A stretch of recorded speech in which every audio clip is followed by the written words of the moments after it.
mas eu tenho um medo muito engraçado, que é a ideia de que todo mundo está sempre falando que aquilo que é antigo é muito melhor, né? Então, se você pega, sei lá, Sócrates, ele era contra os livros, né? Então, Ele não porque escreveu nada, inclusive. ele era contra os livros, ele acreditava que os livros iam emburrecer a humanidade. É sério, é o Sócrates. A gente vai lá e olha, o cara fala que os livros iam emburrecer a humanidade. E você pega da época dele, ele falando que a juventude está perdida. A juventude é o pessoal que enviou foguete para fora do planeta Terra. E se você pega antes dele, lá naqueles vasos da Babilônia, tem a mesma frase escrita, né? Que os jovens estão perdidos, a juventude está perdida. A juventude era o Sócrates.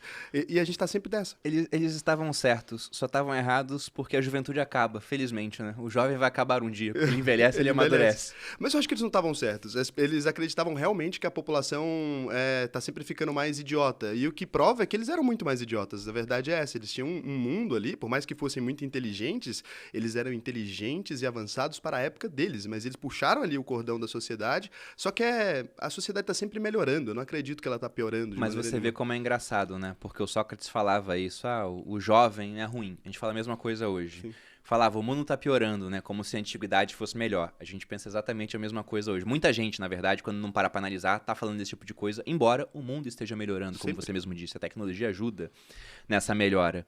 E tem outro ponto. Sócrates falava que os livros iriam emburrecer as pessoas. O que a gente fala hoje sobre smartphones? Sobre tudo, cara. Estão emburrecendo. Só que, na verdade, não é emburrecendo. É porque é muito mais fácil você ficar alienado hoje usando um smartphone do que sem um smartphone. Mas isso aqui tornou aqueles que querem ser inteligentes muito mais inteligentes. Porque antes dos livros, né, e a mesma coisa hoje com o smartphone, você estava condenado apenas ao conhecimento que conseguia reter na sua memória. Isso. Então, se ele fala, as pessoas agora vão ter menos memória, vão gravar menos as coisas, talvez isso estivesse correto. Só que os livros, eles são extensões daquela nossa área do saber. E propiciam até um acúmulo de conhecimento para ser passado de uma geração para outra. Então hoje é a mesma coisa. Isso aqui propicia muito mais acúmulo de conhecimento, só que também muito mais acúmulo de ruído. A maior parte do conteúdo que nós temos hoje é ruído. Mas o que você falou, eu concordo. Essa crença de que o antigo é muito melhor. Durante boa parte da história da humanidade, a gente usou mercúrio para tratar um monte de coisa, sendo que era um veneno. Né? Então não é porque é antigo que é bom. Agora, se passou no teste do tempo, deve haver algum motivo para aquilo. Né? Provavelmente as pessoas que praticavam certas coisas sobreviveram para passar os conhecimentos adiante. Né? Mas nem tudo que passou no teste do tempo é bom. Você pega o socialismo, esse negócio tá aí como doutrina dessa maneira, né? É desde o meio do século XIX até um pouco anterior. E se for buscar na história, tinha umas coisas parecidas assim. Tem lá os irmãos Graco em Roma. Então tem os proto-socialismo. Né? Tô usando aqui de um neologismo, né? Não era exatamente, mas algumas ideias já eram mais antigas. E não quer dizer que é bom. Não, então não é tudo que passou no teste do tempo que é bom, mas muita coisa tem que ser investigada. Porque, por exemplo, você pega lá os 10 mandamentos, né? Que é um código de conduta moral. Passou no teste do tempo porque propiciava uma melhor vida em sociedade. Quando você fala, não matarás. É meio básico, né? Você ter esse tipo de Hoje regra. é básico.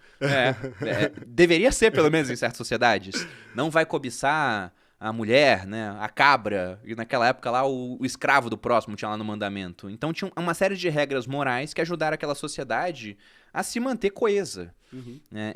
Os judeus, por exemplo, eles não misturam carne com leite, eles não comem porco, não comem camarão. E até hoje tem um pessoal que tem aqueles casos de verme que vai parar no cérebro, né? Acho Tênia solitária. Tem um nome específico para isso, cistocircose, alguma coisa assim. Mas é isso mesmo, é o da tênia, é o ovinho que é o ovinho da tênia que vai parar subir. lá, porque ele come carne de porco de uma procedência ruim. Então os caras colocaram lá, não pode comer carne de porco. Então aquilo favoreceu a sobrevivência daquele povo, né? Com certeza. Mas a ideia é que Sócrates tinha medo exatamente do que a gente se tornou. Ele não estava errado no palpite dele. É que ele falava que se a gente tivesse livros, a gente ia passar a reproduzir ideias e não ter ideias originais. Ele estava parcialmente certo. A gente vive hoje exatamente assim. A gente vive citando coisas que estavam antigas ali. E aí, o grande ponto, né, o grande medo dele era a gente chegar num ponto que a gente pega todas essas obras antigas e aí a gente se torna só reprodutor delas sem defender nada de novo. Então a gente fica citando todos esses e aí você pega e fala que um homem inteligente é aquele capaz de citar o maior número de referências. Isso vai ter que mudar com a existência do celular. Você não vai poder mais ser um homem inteligente só citando referências. Se todo mundo tem acesso à mesma quantidade de referências, está na mão das pessoas o conhecimento, né? Ele está disperso agora. Qualquer pessoa com o celular na mão, você pode ser mais inteligente que um cara que passou 80 horas numa biblioteca ali, porque você tem aquilo na mão. Então você vai ter só que saber pesquisar aquilo de alguma maneira, né? Entre aspas, né? Porque pesquisar e fazer os links e juntar uma coisa com a outra não é tão simples assim. Não é, mas eu falo no sentido de o conhecimento. Como que eu monto essa mesa aqui? Então você pode passar um tempão, né, tendo aprendido isso de maneira prática e tendo feito isso, e sei lá, deve ter algum tutorial que ensina como faz esse microfone. Em algum lugar na internet deve ter. Então esse conhecimento, essa proteção só pelo conhecimento, você vai ter dificuldades para manter ela, né? Você vai ter que ter uma utilização diferente de maneira prática para aquele conhecimento e não só o conhecimento mais. É porque, vamos chamar de inteligência, né? Eu costumo definir inteligência como a capacidade de resolver um problema. É isso. E eu quero, na minha equipe, por exemplo, que se tem um problema, o problema seja resolvido mais rápido ao invés de mais lento. Vale muito mais a pena eu contratar um cara que resolve meu problema em 1 minuto do que em 1 dia. Então, o cara que já tem certos conhecimentos guardados e que vem automaticamente à cabeça dele, ele é mais inteligente do que o outro, que tem todo acesso ao conhecimento aqui, mas demora algumas horas para achar. Não fez nada, sim. Então tem esse ponto de transformar o acesso ao conhecimento até em um hábito. Porque, por exemplo, o Neymar, né? Acabei de colocar aqui que inteligência é resolver um problema. Ele é muito inteligente dentro de campo. Ele não tem que pensar muito para fazer as coisas que ele faz. Né? Eu, se estivesse no campo, eu poderia pensar, não, mas se eu chutar a bola em curva e o outro correr... Não...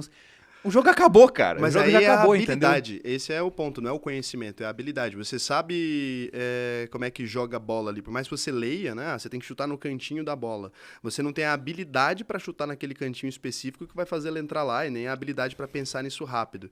Mas existem reservas de mercado hoje que elas são protegidas unicamente pelo conhecimento em si, pelo conhecimento e não pela aplicabilidade desse conhecimento. Não é tipo ser mecânico, parafusar coisas e arrumar rápido. Tem alguns tipos de conhecimento que você detém que te dão dinheiro. É uma reserva pelo conhecimento. É, isso que a gente falou do Neymar era prático, mas até em conhecimentos teóricos. Se a gente botasse uma outra pessoa aqui, ela poderia ter acesso a tudo que eu falei até então. Mas é muito demorado, né? Só que talvez ela tivesse que pesquisar muito, aí o podcast demoraria 8 horas, né? Ou teria que ser altamente editado. Então, o cara quer vender um curso gravado de alguma coisa. É muito mais fácil pro cara que não tem conhecimento do que fazer aquilo ao vivo. Mas eu concordo com você que como o conhecimento está muito mais acessível para as pessoas... a barreira de entrada em certos mercados está muito menor. Foi o que a gente citou da internet. É rápido, né? Quanto tempo demora hoje para você virar um guru de marketing digital? Cara, sei lá, dá pra virar em uns 30 dias. Então, de ter o conhecimento em si, Sim. é muito rápido de ganhar. A questão é você adquirir projeção para poder falar, olha, eu estou passando conhecimento e ter aquele elemento de que, eu não quero aprender a crescer em rede social com uma pessoa que nunca cresceu. Você não vai ter o resultado para poder falar, eu sou um guru. Existem esses anúncios. Eu já vi, tipo assim, um cara, sei lá, com 10 mil seguidores ensinando como crescer no Instagram. Eu falo, caralho, não tem um skin the game aqui nesse negócio, não dá pra comprar. E as pessoas conseguem, né? Por mais que isso seja extremamente impossível, as pessoas conseguem. Porque eu sempre ficava pensando, como é que o cara que vende curso de criar curso começa? Eu já cheguei a perguntar isso pras pessoas, porque eu ficava pensando, como que ele pode fazer isso? Porque... Não, o cara, se ele vende um curso de criar curso, ele fatura muito bem sem ter seguidor, é ótimo. Agora, se ele vende um curso de crescer no Instagram, sendo que ele não cresceu ainda... É complicadíssimo. É complicadíssimo. Mas esse é o ponto. Mas quando a gente chega nessa coisa que o conhecimento tá disperso, isso aí vai acontecer toda hora. Daqui a pouco você vai ter um cara dando curso de mecânico sem nunca ter sido mecânico. Porque é simples adquirir aquele conhecimento de maneira teórica. Então ele não precisa necessariamente provar que ele sabe aquilo na prática.